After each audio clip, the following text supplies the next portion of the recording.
In today's video, I'm going to teach you how to delete your Facebook ads account and remove a credit card in just 5 minutes. If you're looking to streamline your financial management or simply want to discontinue using Facebook ads, this step-by-step guide will walk you through the entire process. First, navigate to the Facebook Ads Manager. Open your preferred search engine and type Facebook Ads Manager. Click on the official link that appears. This will take you directly to the Ads Manager page. Once there, click Go to Ads Manager and you'll be directed to the login page. Enter your email address and password associated with your Facebook account. Then click Login.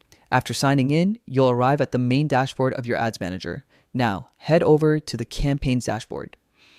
This is where you manage all your ongoing and past ad campaigns. Next, locate and click on the Billing and Payments tab. Inside this section, click Payment Settings to view all your saved payment methods. Before making any changes, make sure you've cleared any outstanding balances. It's important to pay off pending amounts before removing a payment method.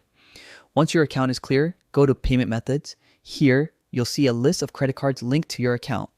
Select the credit card you want to remove, then click the three-dot icon next to it. Choose Remove. This will unbind the card from your ads account.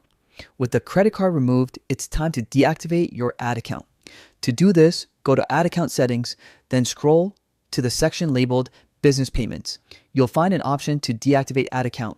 Click on it when ready. Facebook will ask you to select a reason for deactivating your account.